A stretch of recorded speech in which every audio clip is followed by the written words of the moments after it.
We start off this session on circuit analysis of DC circuits with a revision of the concepts that we have learnt in our POC classes. We start off with the Ohm's law. We know that any circuit can be analyzed by taking it to be a combination in series or a combination of resistors in parallel or a combination of some resistors in series and some in parallel, what we call as the series parallel network, and analyze the circuit. And when we do so, we use the formula for series circuit. RS is equal to R1 plus R2 plus R3, so on up to Rn if there are n resistors. 1 by Rp is equal to 1 by R1 plus 1 by R2 plus 1 by R3 plus so on up to 1 by Rn if there are n resistors in parallel. Now we know that if the number of components is large here and they are connected variously, then solving an electrical network using Ohm's law becomes a time consuming process. Secondly, there are also circuits in which components are connected neither in series nor in parallel, and to analyze such circuits, Ohm's law cannot be used. One such example is the familiar Wheatstone's network. Similarly, any impedance bridge is not amenable to Ohm's law. I have just taken here to illustrate my point a relatively complicated network consisting of 7 resistors. Practical networks are actually more complicated. Here you have 2 parallel combinations. Then there is a resistance which is in parallel with this. Ultimately when you solve, and ultimately you reduce it to a single equivalent resistance here. So I have also shown here the various steps involved. You reduce this network first to a single resistor, then you reduce the network of 3 resistors that are here, then ultimately you get 2 resistors in series. Then the 2 resistors in series will be in parallel with R7. You reduce that parallel network, then ultimately you get 2 series resistors. Using Ohm's law, then you can solve the network. Approximately 7 to 8 minutes. So if more components can be had here, and when that happens, the process becomes tedious, and we know that in such a case we take the help of Kirchhoff's laws and methods based on Kirchhoff's laws to solve electrical networks. The job here in this session is to understand also why some other network theorems have to be studied. Basically, in this coursework on DC circuit analysis, we will be looking at failure of Ohm's law, methods based on Kirchhoff's laws, and then we come to certain other network theorems. Now, before we go on to studying all these things, we should study or we should justify why other network theorems are to be studied. Essentially what happens is, the methods based on Kirchhoff's law can give us solutions to any complicated network. But the problem is, in many a case, we are not interested in the entire network, but we are only interested in a part of the network for either achieving some useful work, that means we connect a load, or if there is some trouble, for troubleshooting. Therefore, the entire network that is there behind the point of interest, that if it's possible to reduce it to a black box, which simply gives me a voltage and a resistance in series, or it simply gives me a current and a resistance in parallel, it will largely simplify our problem of analysis. So, the theorem that helps us to do this is the Thevenin's theorem. Thevenin's theorem, if it's talking about a linear circuit, will help us to reduce a complicated network into a single voltage source and a single resistance in series. Similarly, the Norton's theorem helps us to reduce such a network into a single current source and a single resistance in parallel. Many a time you also see or come across situations where the components involved behave linearly. In other words, they obey the Ohm's law. In this coursework, we are essentially concentrating on resistive networks, and most resistors at ordinary temperatures certainly will obey the Ohm's law. So we will be talking about linear systems, linear networks. When we talk about linear networks, we know that the principle of superposition can be applied. When a number of sources are acting simultaneously in a circuit, we can, through any given component, take the total response as being a linear combination of the responses produced in that particular component by each source, as if it was acting independently and all the others were silent, and add up the responses due to each such source.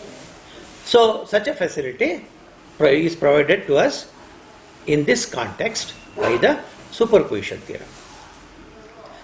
And largely when we do all this, we are essentially interested in networks because they achieve some useful purpose.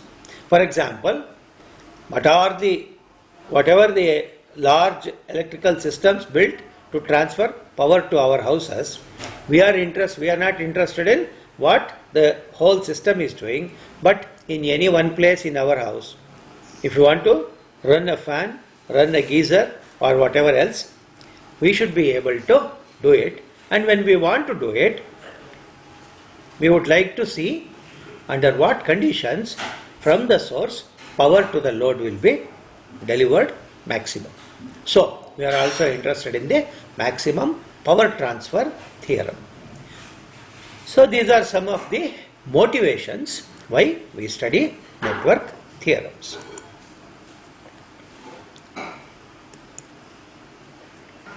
Then we come to the other concept, that is voltage and current sources.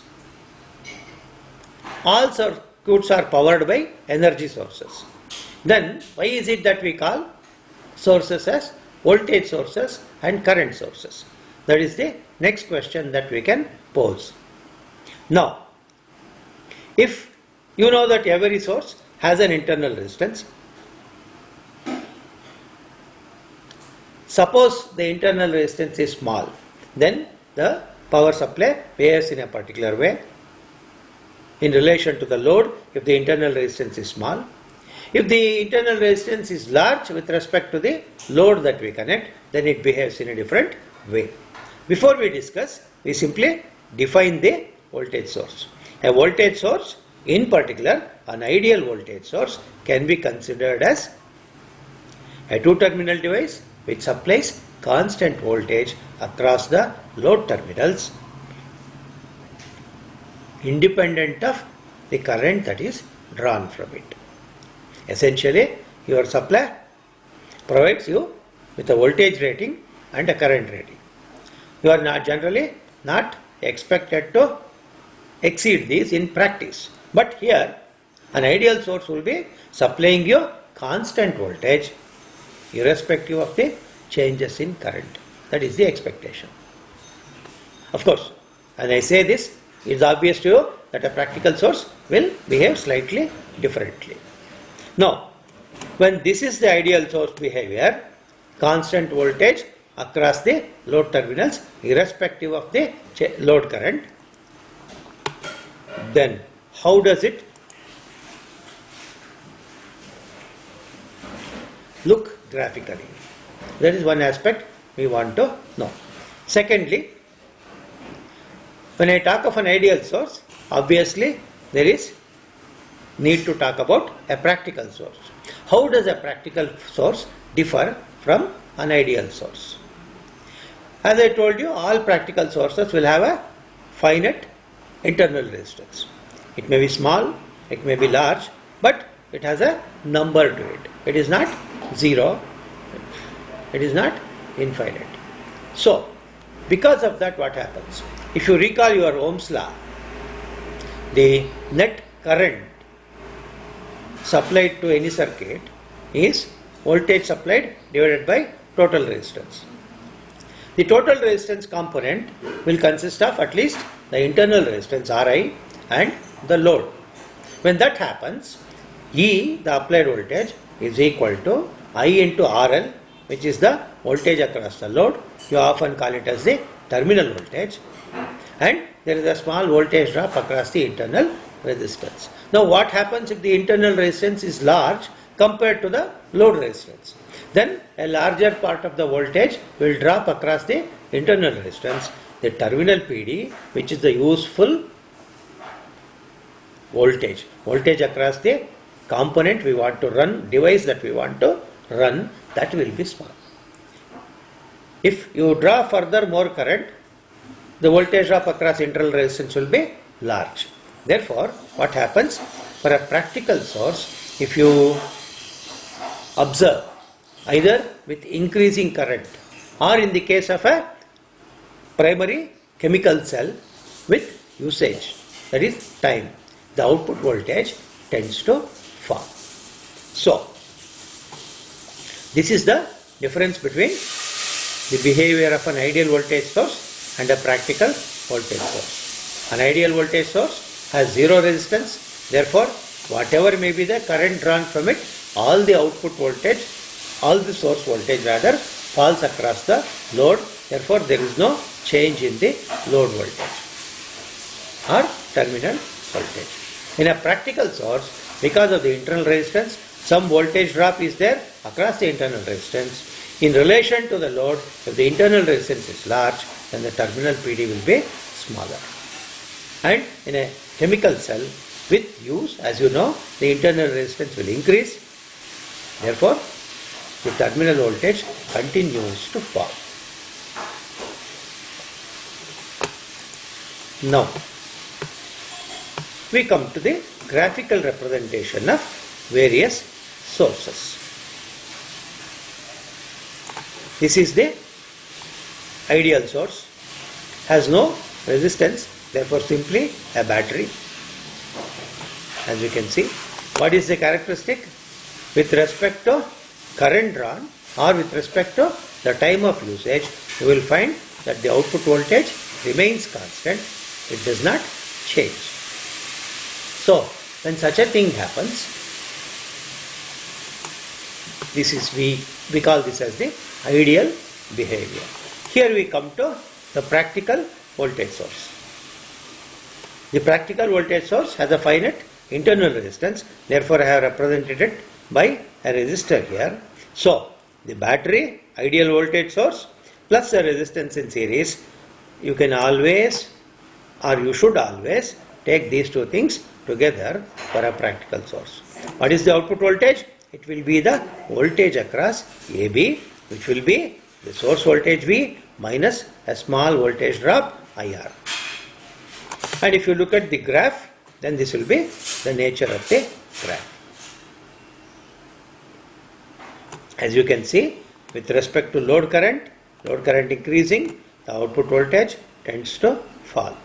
In the case of a primary chemical cell, with time internal resistance increases, therefore with respect to time also the output voltage tends to fall. Now we come to a current source. An ideal current source is a two-terminal circuit element which supplies the same current to a load resistance connected across its terminals irrespective of the PD across it. So, this is the complementary behavior or the dual. Current is the dual for voltage. Duals we will be discussing in detail in a later session. So, irrespective of what voltage appears across its output terminals, if there is a source which provides constant voltage across the load, constant current across the load, it will be called a constant current source or simply a current source. In this case particularly, you call it as a ideal current source.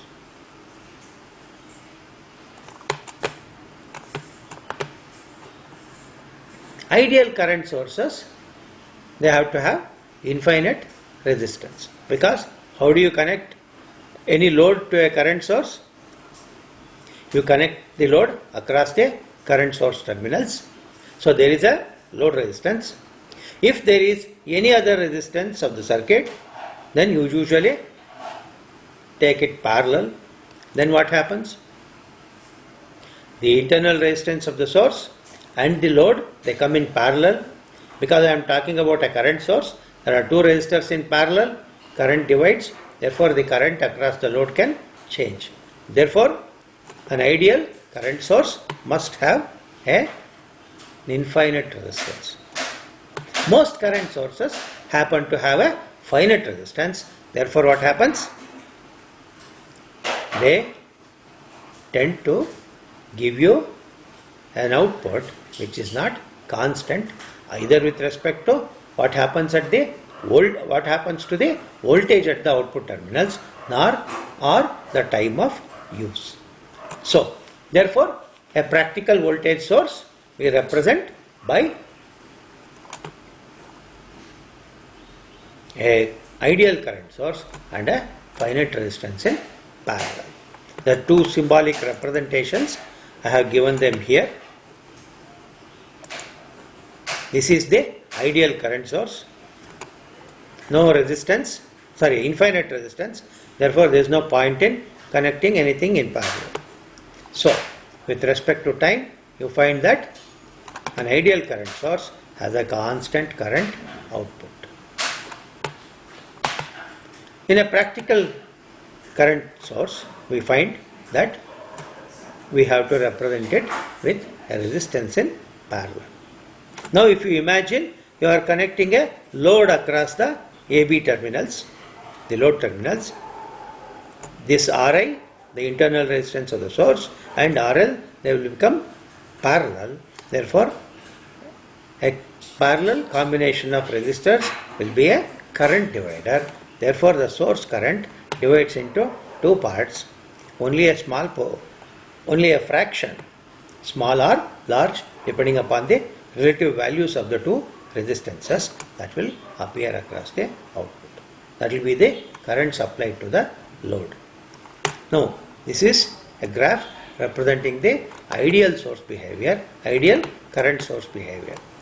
With respect to either the voltage that appears across the load or time, output current will be the same. This is the representation of a practical current source. Because of a finite resistance, and in the case of chemical cells, because of long usage, the internal resistance changing, the output will be continuously decreasing. So this is as far as the ideal current and voltage sources are concerned. Now we come to, having discussed a few topics, we try now to recall what we have learned. We basically reviewed the Ohm's law based method of circuit analysis. We found that as the number of components becomes large, application of Ohm's law becomes very difficult. Then we also added this fact that if the network topology is different, in other words, if the connection of resistors is such that they are neither in series nor in parallel, as in the case of bridge circuits, for example, the Ohm's law simply cannot be applied. Then we briefly said that Kirchhoff's law based methods will allow us to solve electrical networks completely. We did not go into a detail there because we will be discussing it in a session, different session. Then we have tried to establish the use of or application of or the benefits of using other network theorems, because that is the crux of our syllabus. Study of the new network theorems and acquiring the ability to use them as appropriate. We said largely, although Kirchhoff's methods can give us complete solutions to any network, we are largely interested in what happens only in a particular part of the network. Therefore, we would like to treat the entire network as a black box consisting of either a voltage source and a resistance in series, or a current source and a resistance in parallel. Therefore, the theorems that come to our help in achieving this are the Thevenin's theorem and the Norton's theorem, plus any circuit is built to transfer maximum power to the load to achieve some useful work. Therefore, we are also interested in the study of the maximum power transfer theorem. In electrical networks, there are quantities like current and voltage, for example, resistance and conductance, for example, which are the complements of one another, each other rather. Since I am talking of only two, you call such pairs of quantities as duals. So, we are also going to be interested in the concept of duality in electrical circuits, and we also use the reciprocity theorem because of this idea of duality. So these are some of the concepts we learned. In addition, we talked about the voltage sources. Any energy source can be called a voltage source if the output voltage is constant irrespective of changes in the load current. The behavior, any power supply gives us a voltage and a current, but if it has the ability to hold the output voltage constant irrespective of changes in load current, it becomes a constant voltage source. We often refer to it simply as a voltage source.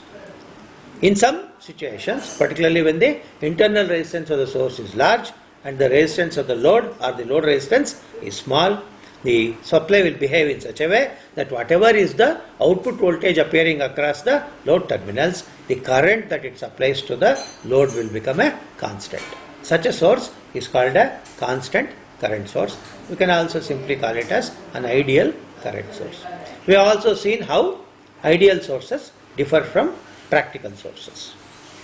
The next topic that we would like to study is conversion of current source into voltage source, etc. That will come up in a later session. Now, to test what we have learned, we may also look at a few MCQs. MCQs as a whole will be dealt with in a different session, but just for the sake of helping a recall, I have put some questions here. An ideal voltage source has dash resistance. We know it is zero resistance. An ideal current source has dash resistance.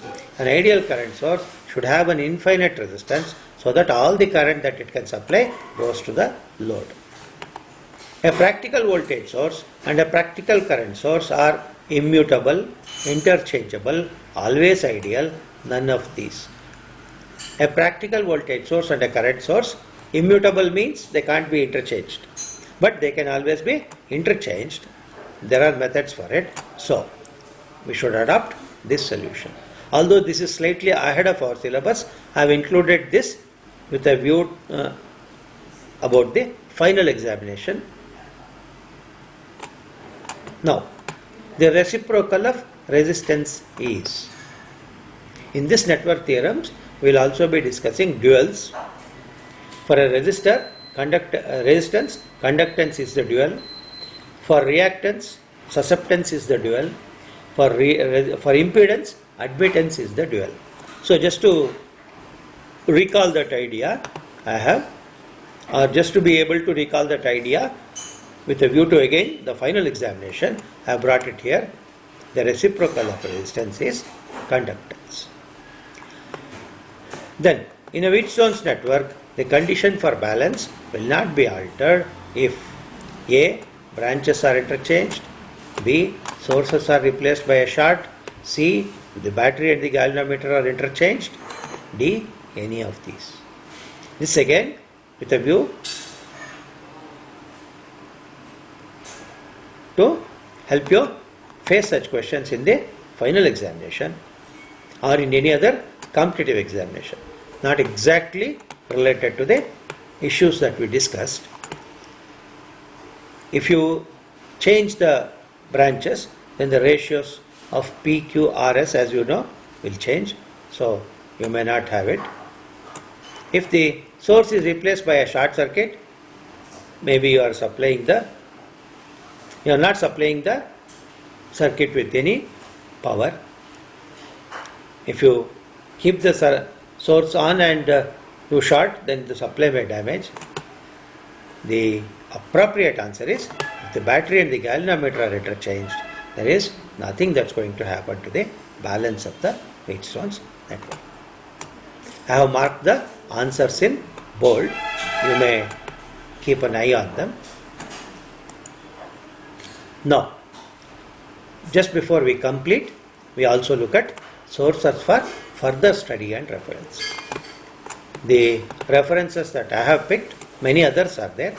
The references that I have picked are Electrical Networks, B.L. Theresa, 3rd revised edition, Introductory Circuit Analysis, Global Edition, paperback. This is by Robert L. Boylestad, an excellent book for network analysis.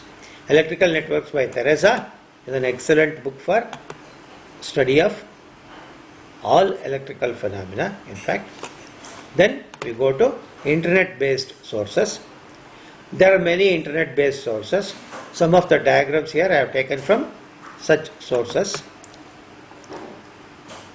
The examples of such sources could be the circuitglobe.com, all about circuits, circuits for you, things like that. Every university has got material on all these things available on the internet. So any such resource you can go to. Then there are textbooks written specifically for a given semester by our colleagues. Any such textbook you can refer to. I have just listed one here. Onkar Publications, BSc Physics, Electricity and Magnetism for 3rd semester. Then there is Principles of Physics, 10th edition by Resnick and Halliday. This is an excellent reference book for all physics students for all times to come. Therefore, you can also definitely consult this book. There are many others. If you have the time, you can choose a few more, work out large number of problems so that you become familiar with the concepts that you are required to learn. With that, we come to the end of this session. Until we meet again, goodbye. Thanks for listening.